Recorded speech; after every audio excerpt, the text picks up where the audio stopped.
Una brisa matutina rígida despeina el cabello de la tripulación de la cubierta de vuelo a bordo del United States Ship Saint Lo. El pequeño portaaviones de escolta espera un día tranquilo de vuelo, pequeñas patrullas antisubmarinas y el ocasional ataque aéreo en apoyo del asalto anfibio que está teniendo lugar al oeste. A lo lejos hacia el norte, la tercera flota está persiguiendo a un grupo de ataque de portaaviones japoneses reportado y ha llevado consigo cada crucero, destructor, acorazado y portaaviones de flota que el almirante Hall's Icon puede reunir. Si la tripulación de la cubierta de vuelo esperaba ver algo flotando, aparte de uno de su propio pequeño grupo de escolta, entonces presumiblemente serían las unidades que regresan de la tercera flota, una vez que hubieran destrozado otra flota japonesa. Luego llegó un informe por la radio de uno de los pilotos de Saint Lo. Estaba informando que veía barcos y no eran estadounidenses. Peor aún, estaban cerca.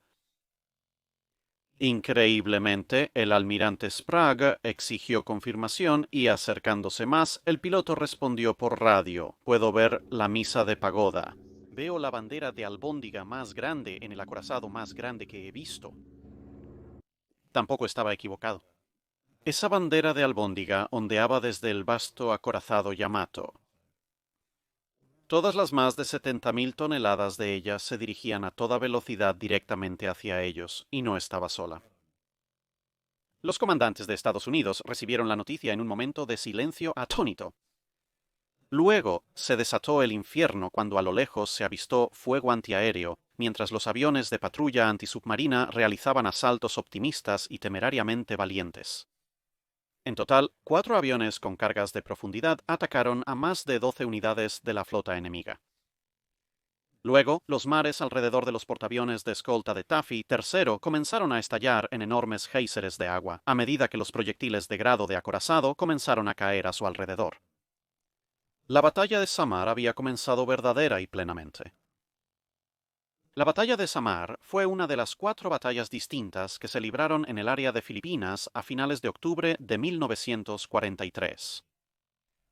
Se agrupan juntas porque todas se lucharon como parte de una única operación japonesa, la Operación Shogo One.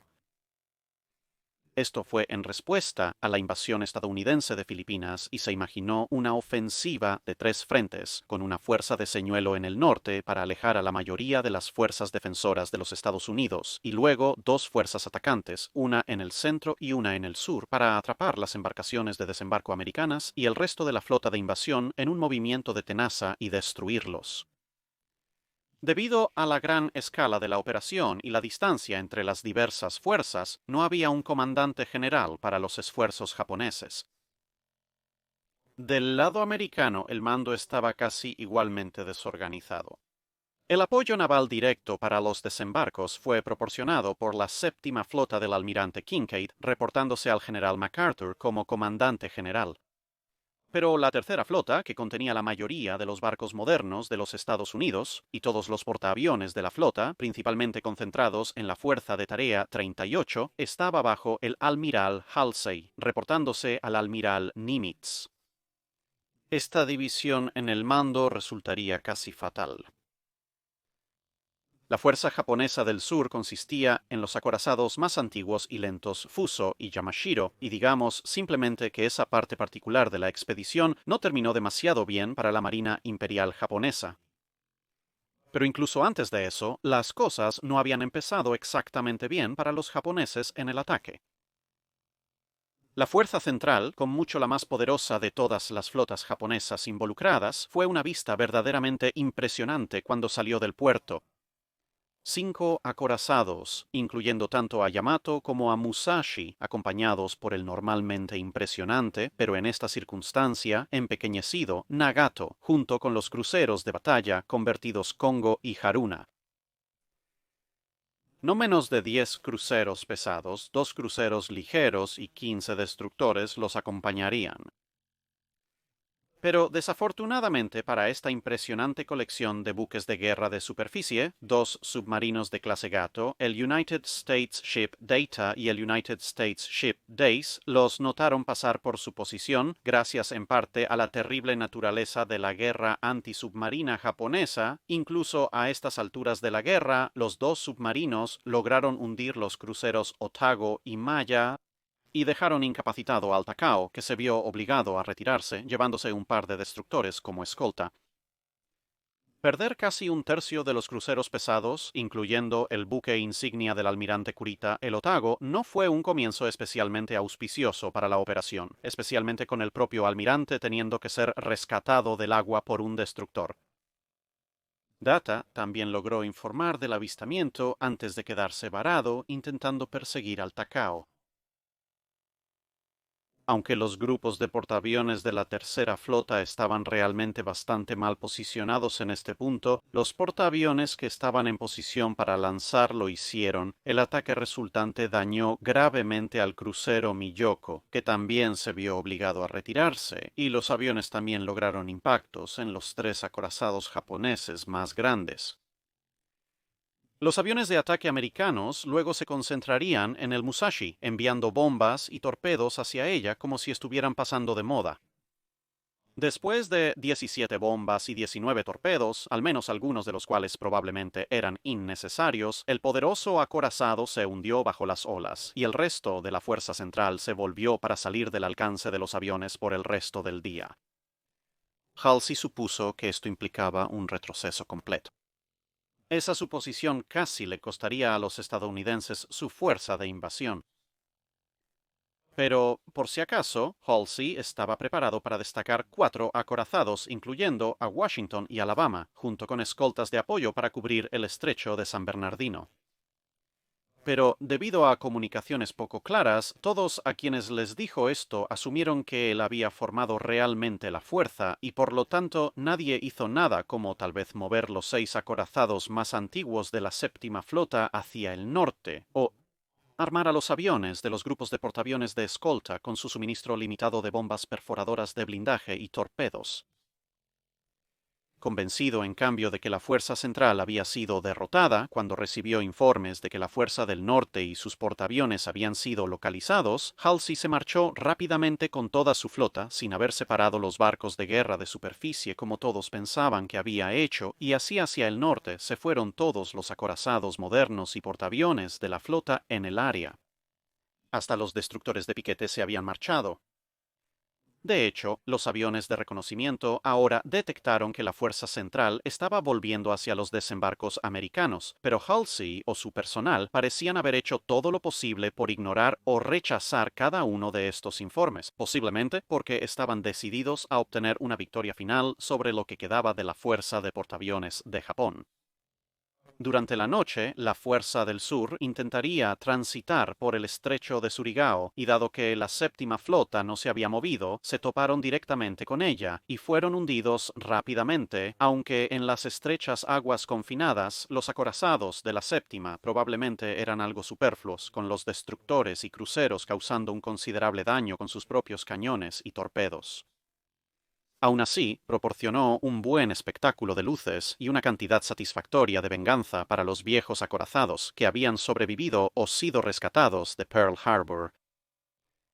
Anticipando la posibilidad de atacar a los supervivientes, ya que las formaciones de portaaviones de escolta de Tafis 1, 2 y 3 habían estado siguiendo la batalla lo mejor que podían a través de interceptaciones de radio, se ordenó a la formación central de las 3 que cargara algunos de sus aviones para ataques contra barcos. La Fuerza del Sur, así como la Fuerza del Norte, es decir, Taft III, debían mantener su mezcla habitual de cargas de apoyo contra submarinos y en la costa. Afortunadamente para los estudiantes de historia, el comandante de Taffy III y el comandante general de los 3 grupos de Taffy eran individuos diferentes, pero ambos se llamaban contraalmirante Sprague, lo que hace las cosas muy difíciles de seguir cuando estás tratando de unir varias fuentes y comentarios.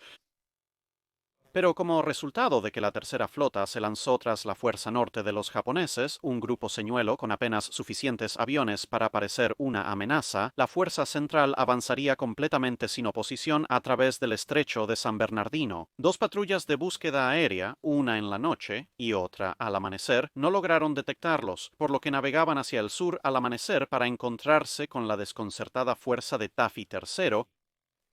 Todo lo que se interponía entre el acorazado más grande que el ingenio humano había construido y sus numerosos barcos de escolta era un puñado de portaaviones de escolta lentos y un grupo aún más pequeño de destructores y escoltas de destructores. Yamato solo desplazó un poco más que todos los barcos de Taffy 3 combinados. Y eso fue antes de que los otros 3 acorazados supervivientes, 6 cruceros pesados y 2 ligeros y alrededor de una docena de destructores se involucraran. Luchas mucho más cercanas habían terminado en una masacre unilateral, por lo que el resultado parecía algo inevitable.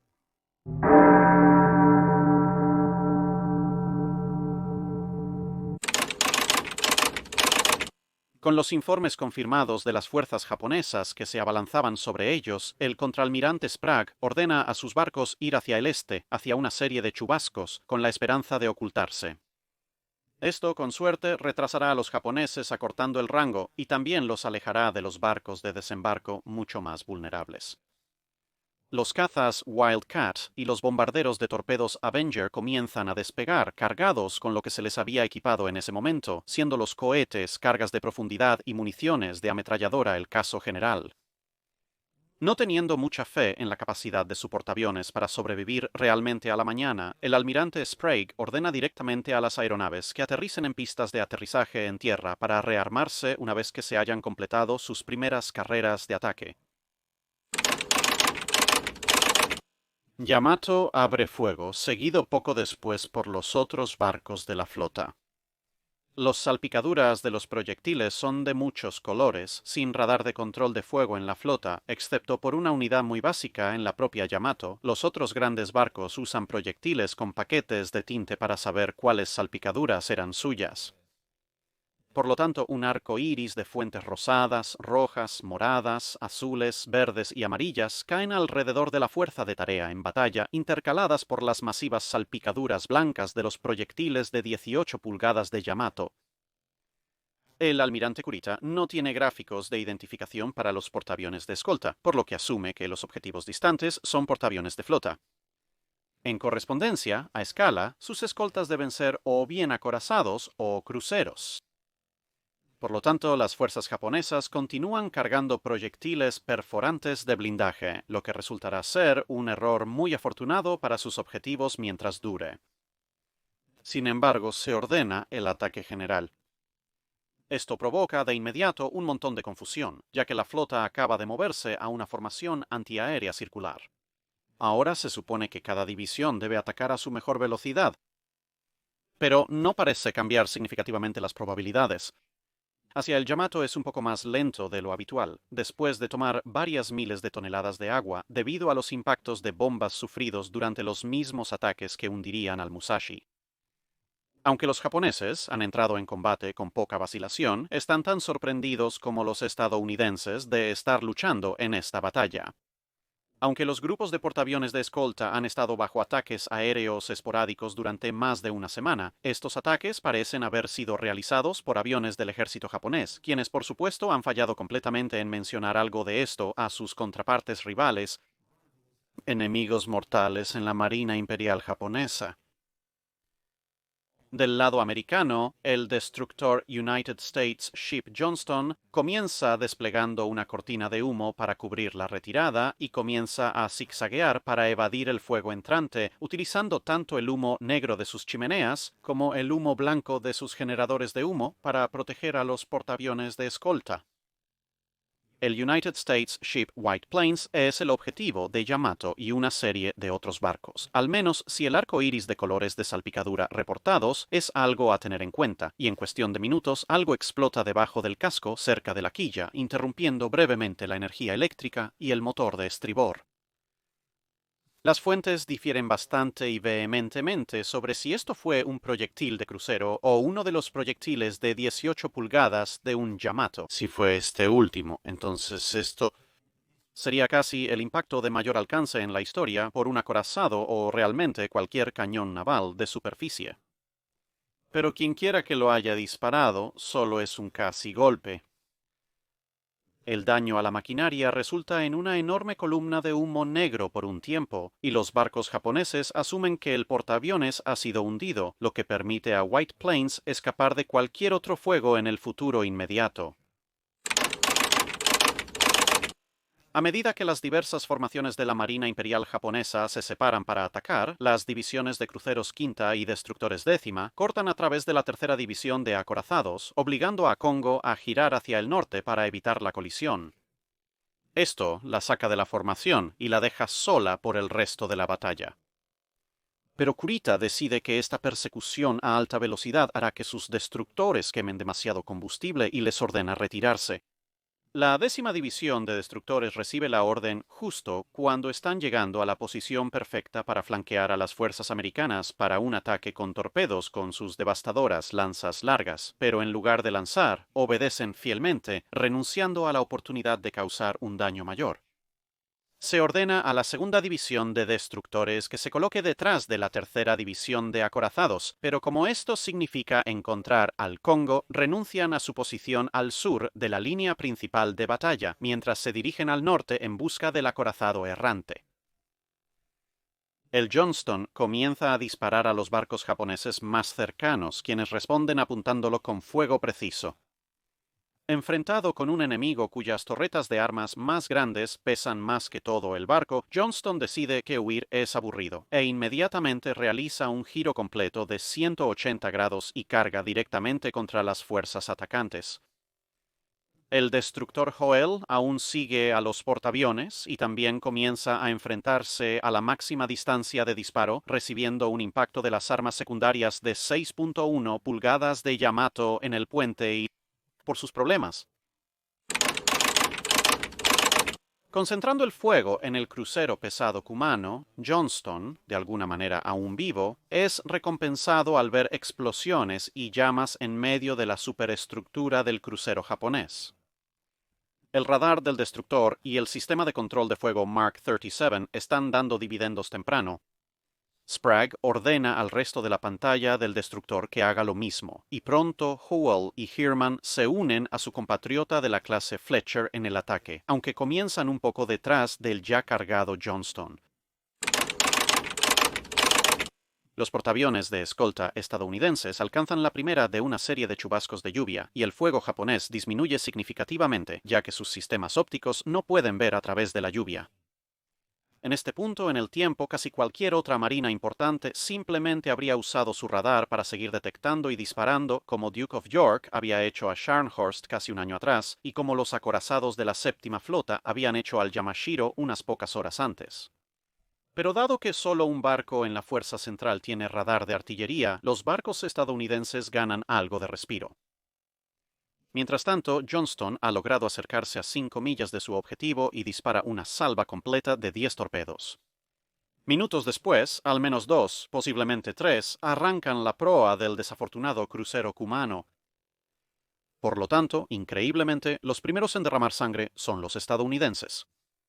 El Suzuya también se retira del enfrentamiento mientras se alinea junto al Kumano para ayudar. Esta audaz acción ayuda aún más a convencer a Kurita de que el Johnston es en realidad un crucero, ya que obviamente ningún simple destructor se atrevería a arriesgar este tipo de carga ni lograría este tipo de daño. En la confusión, Johnston logra otro giro y se aleja para abrir el rango con sus torpedos agotados. Hacia el sur, el almirante Kinkaid recibe la primera de muchas solicitudes de ayuda de la batalla Taffy III.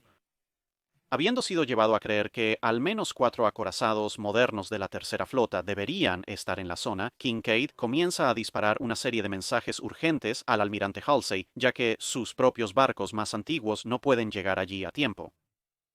Sin embargo, incluso si no puede salvar a Taffy III, aún están los barcos de la fuerza de desembarco a considerar, y ordena al almirante Oldendorf que extraiga 2 escuadrones de destructores, 5 cruceros y los acorazados Tennessee, California y Pensilvania de las operaciones en el estrecho de Surigao y proceda al norte a la mayor velocidad posible, sin importar las preocupaciones sobre el nivel de combustible y municiones.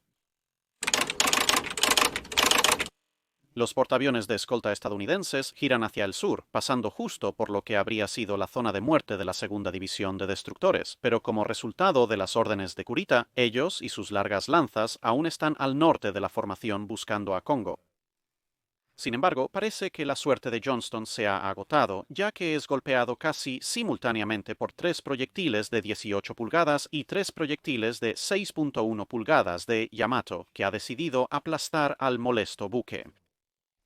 Los proyectiles más pequeños convierten el puente en un completo matadero, y las esquirlas ciegan a cualquiera que esté en cubierta. Los proyectiles más grandes atraviesan la sala de máquinas del lado de babor, incapacitando el barco y cortando la energía a los cañones traseros. Gracias a una combinación de bajos almacenes de combustible y su estructura ligera que no inicia los fusibles en los proyectiles más grandes, el barco está incapacitado pero no destrozado, aunque Yamato registra diligentemente el hundimiento del crucero enemigo.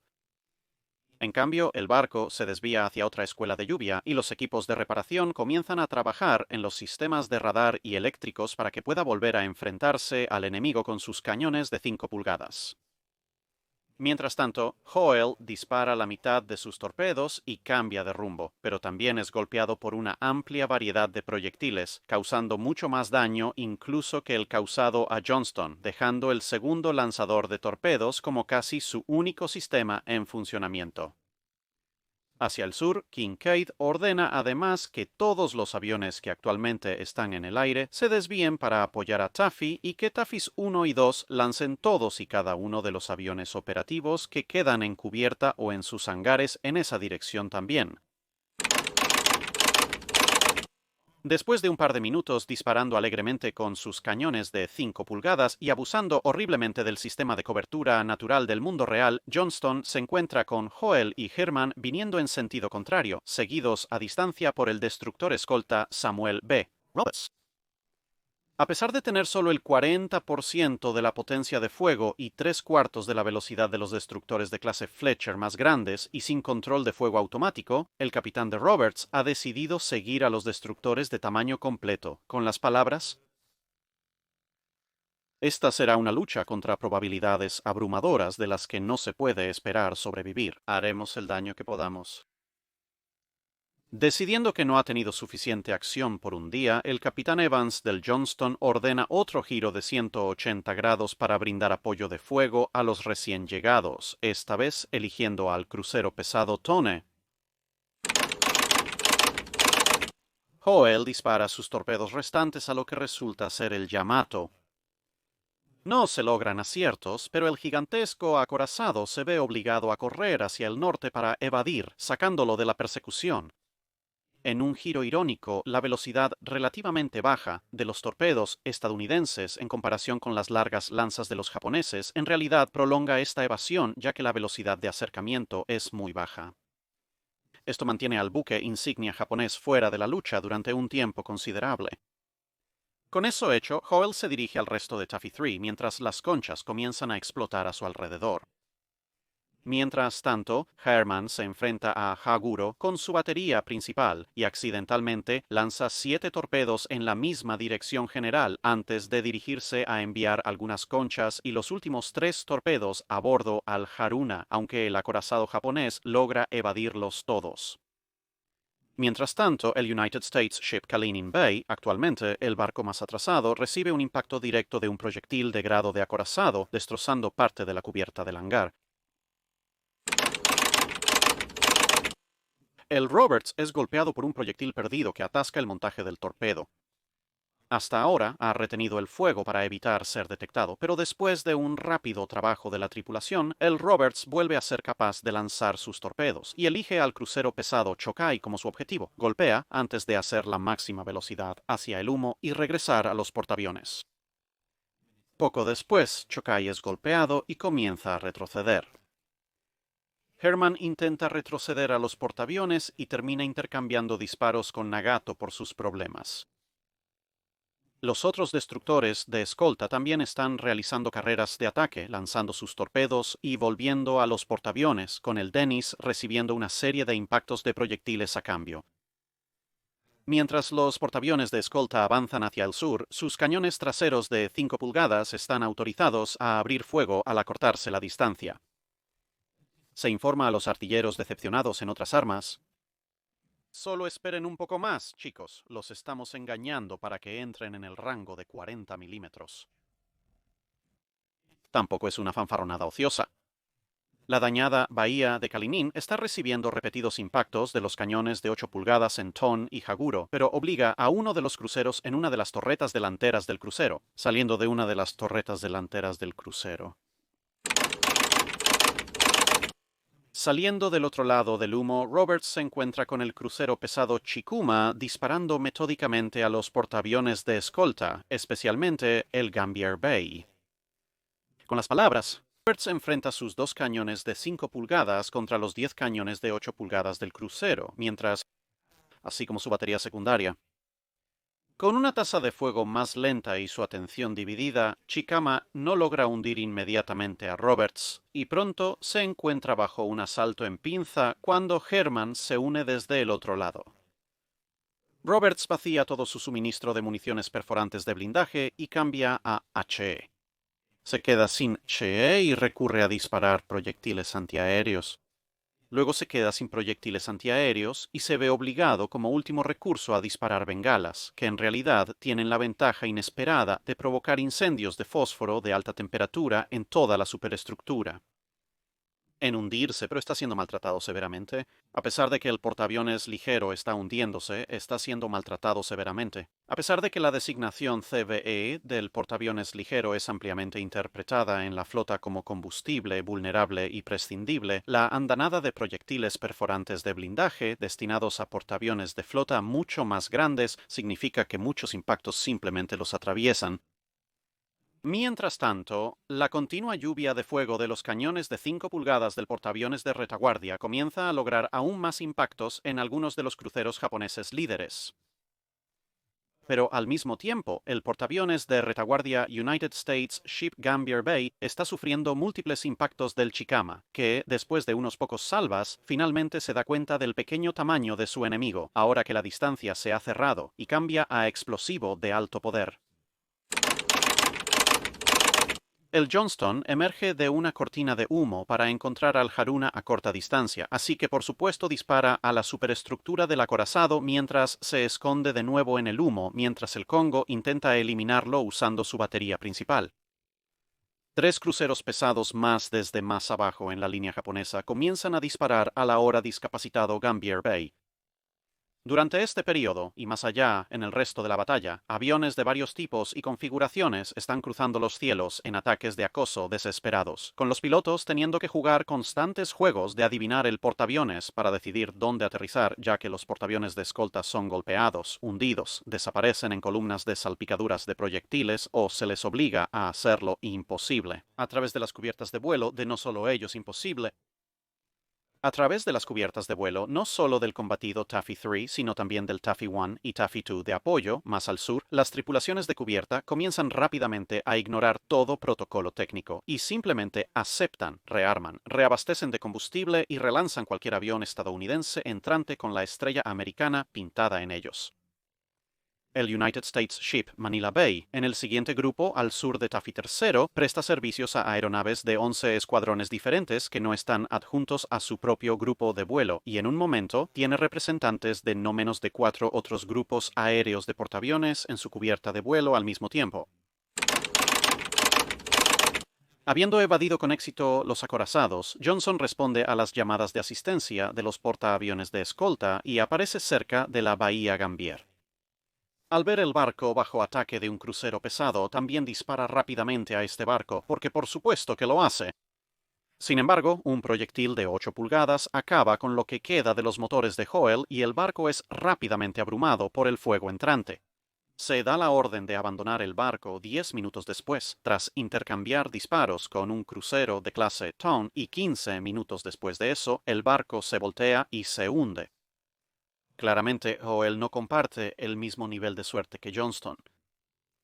La bahía de Kalinin también está en problemas, intercambiando disparos con destructores japoneses y recibiendo impactos tanto de ellos como de cruceros al mismo tiempo. A diferencia de la bahía de Gambier, sin embargo, no parece que estos barcos se hayan dado cuenta de que necesitan cambiar a explosivos de alto poder desde perforantes de blindaje, y a pesar de estar acribillado con fuego de artillería, el barco se mantiene a flote a pesar de que este golpeo bastante desigual continúa durante otros 20 a 30 minutos.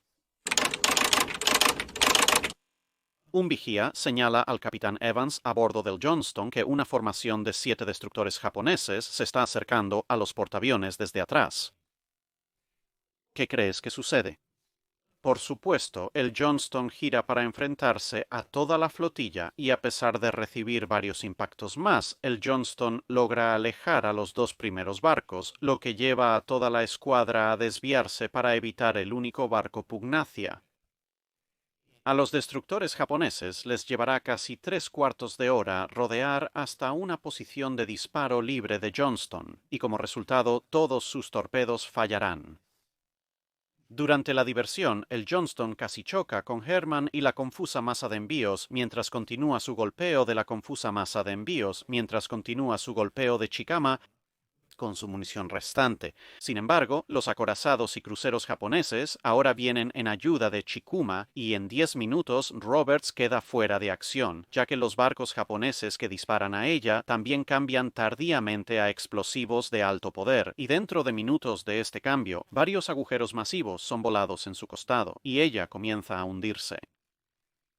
El crucero pesado en batalla se retira, pero luego se hundirá en su trayecto a casa. Alrededor de este tiempo algo le sucede al crucero Chukai. Los informes son contradictorios sobre si el golpe es anotado por un cañón de 5 pulgadas del United States Ship White Plains, o si es un golpe de bomba de una de las aeronaves recién llegadas, o si es una combinación de ambos. Pero en cualquier caso, la explosión relativamente pequeña provoca que el combustible de oxígeno puro en uno de los bancos de torpedos del Chakai detone, causando una explosión catastrófica que obliga al barco a salir de línea casi inmediatamente. El barco será encontrado cojeando y hundido por aviones más tarde en el día. Con Gambier Bay y Hoel hundiéndose y Roberts no durará mucho en este mundo, el Johnston ahora es atacado por 4 cruceros y varios destructores. La tripulación del barco tapa los agujeros tan rápido como pueden, pero el barco literalmente está siendo desmontado gradualmente por salvas repetidas. El hecho de que este conjunto particular de barcos japoneses todavía esté usando perforación de armadura en lugar de explosivos de alto poder es la única gracia salvadora. Mientras tanto, varios aviones de TAPI III se lanzan por partes, junto con la llegada de una formación de ataque concentrado de los TAPI-SI y Diablo más al sur, comienzan a hacer pasadas a varios barcos capitales japoneses, con muchos aviones ametrallando sus objetivos una vez que se agotan las armas antibuques más convencionales. Este asalto interrumpe considerablemente la formación japonesa. Herman también ha estado bajo un fuerte ataque durante unos 20 minutos hasta ahora, con el capitán en un momento deseando un periscopio con el que ver sobre este pozo de agua, causado por un bombardeo casi continuo de salpicaduras de proyectiles, pero el barco valientemente intercambia fuego con Tone hasta que se le ordena regresar para poner humo para los portaaviones de escolta supervivientes. Kurita, convencido de que su oposición es significativa y sin darse cuenta de que Herman es el único destructor de flota aún operativo, ordena a la flota que deje de atacar y se reagrupe hacia el norte. Así, justo cuando los japoneses han despojado casi cualquier escolta y con ella mucha esperanza de supervivencia, se retiran. En el fondo, el ardiente naufragio del Gambier Bay finalmente se hunde bajo las olas. En el aire, algunos aviones están usando sus cargas de pequeñas bombas de 100 libras y su armamento de armas para intentar interrumpir o detonar torpedos lanzados por japoneses con éxito. Con 3 cruceros pesados ya hundidos o incapacitados y con éxito. Con 3 cruceros pesados ya hundidos o incapacitados y ataques aéreos cada vez más grandes y feroces, convenciendo a Kurita de que debe estar enfrentando unidades de flota, también se entera de la destrucción de la Fuerza del Sur durante la noche, y que al menos los elementos principales de la Tercera Flota, especialmente sus acorazados, no están realmente aquí, pero bien podrían estar en camino de regreso. A pesar de que ninguno de sus acorazados ha recibido ningún daño importante durante este enfrentamiento, ordena a la flota que se retire por completo. En los breves momentos de silencio, se escucha a un marinero estadounidense cerca del almirante Sprague gritar: «¡Maldita sea, chicos! ¡Se están escapando!». Después de una lucha de 45 minutos contra probabilidades enormemente desiguales, a bordo del Johnston se da la orden de abandonar el barco. El barco se hunde 25 minutos más tarde, a las 10:10, llevándose a 186 de su tripulación, incluyendo al valiente capitán Evans con él. Recibirá póstumamente la medalla de honor por sus actos. En su último acto, el barco aún logró atraer un fuego considerable que probablemente habría llevado a la pérdida de más barcos americanos. Las diversas aeronaves dispersas ahora están regresando después de lanzar varios ataques a los barcos en retirada de Kurita. Algunos se ven forzados a aterrizar por escasez de combustible, habiendo despegado con muy poco inicialmente. Otros encuentran un portaaviones, cualquier portaaviones, en el que aterrizar. Aún otros se dirigen a algunas de las pistas de aterrizaje apenas funcionales que las tropas invasoras han establecido. Un postscript final a la batalla llega cuando aparece una ola tardía de aviones japoneses y comienza un ataque de 40 minutos de duración. Todos los portaaviones de escolta sobrevivientes excepto Kitgun Bay sufren daños. Un vuelo entrante de aviones japoneses realiza sus carreras de ataque, y luego un Zero se estrella en kamikaze en la cubierta de vuelo del United States Ship St. Louis, perforando hasta el hangar y desencadenando una serie catastrófica de incendios y explosiones que hará que el barco se hunda en menos de una hora. Otros 2 kamikazes se estrellan en la bahía de Calanín, pero afortunadamente no detonan nada demasiado explosivo.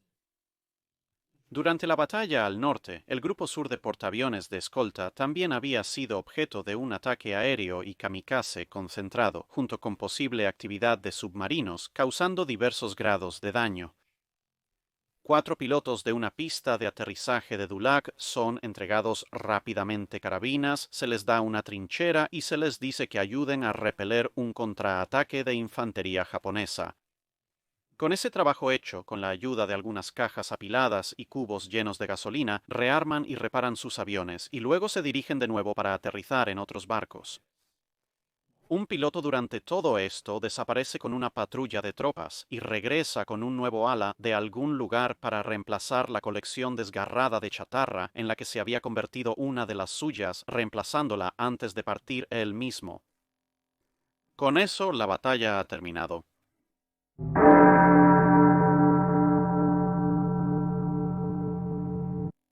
Durante las etapas finales de la batalla, mensajes furiosos pidiendo refuerzos volaban de un lado a otro por la radio, pero la primera ayuda de la Tercera Flota no da la vuelta hasta casi una hora después de que las fuerzas de Kurita ya han comenzado su retirada. Unas horas más tarde, gran parte de la fuerza de Señuelo del Norte finalmente es acorralada y hundida por el poder de ataque combinado de los grandes portaaviones de la Tercera Flota. Una trágica escena final se desarrolla cuando más errores de comunicación y navegación significan que muchos sobrevivientes de destructores y portaaviones de escolta no son recogidos hasta el 27, 2 días después, lo que resulta en que muchos hombres mueren por exposición, deshidratación y ataques de tiburones después de que el enemigo se ha retirado. Sin embargo, en general, la hoja de puntuaciones fue de hecho casi tan desesperadamente desequilibrada como uno hubiera esperado al entrar en la batalla, solo que las proporciones de bajas están completamente al revés. La Marina de los Estados Unidos ha perdido 2 portaaviones de escolta y uno de esos había sido por un ataque kamikaze en lugar de un ataque superficial, 2 destructores y un destructor de escolta, junto con un destructor, 3 destructores de escolta y varios de los otros portaaviones de escolta dañados.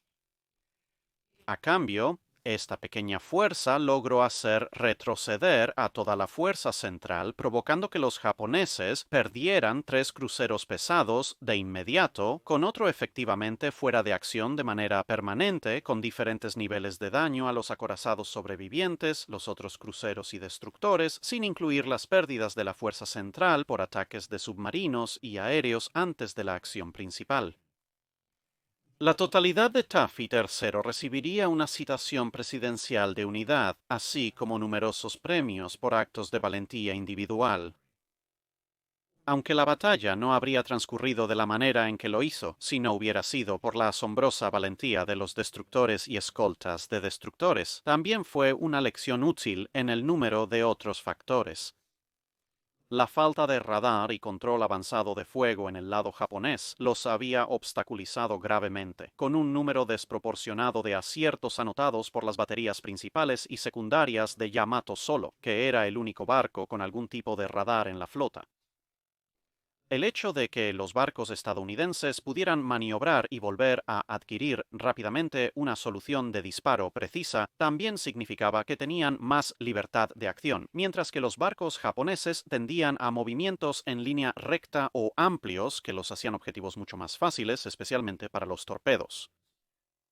Su falta de buena inteligencia también significaba que sobreestimaron enormemente el tamaño de sus enemigos durante demasiado tiempo. Las granizadas de proyectiles perforantes de blindaje causaban comparativamente poco daño en comparación con los explosivos de alto poder que deberían haber estado usando.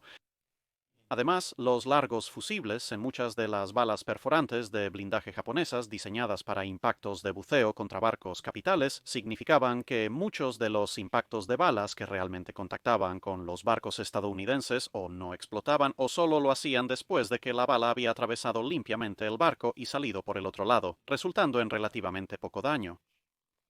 La rápida desaparición de los Roberts y Gambier Bay, una vez que sus respectivos atacantes cambiaron a explosivos de alto poder, da una idea de cómo podría haber sido la batalla si este cambio crítico se hubiera hecho mucho antes.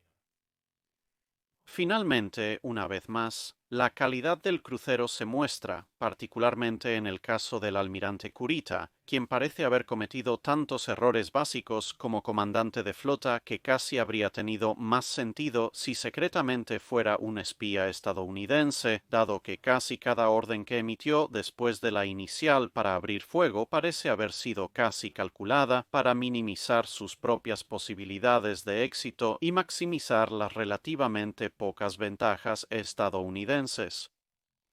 Por el contrario, los oficiales al mando de los barcos de Taffy III, aunque parecían haber aceptado que casi con seguridad todos iban a morir, estaban igualmente decididos a causar tanto daño como fuera posible al enemigo, y mantendrían una estricta disciplina de combate hasta que literalmente les dispararan a sus barcos, resultando, en combinación con los factores anteriores, en una victoria táctica y estratégica completamente inesperada. Eso es todo para este video. Gracias por ver. Deja tu comentario o sugerencia para revisar un barco abajo. No olvides comentar en la publicación fijada para preguntas de dique seco.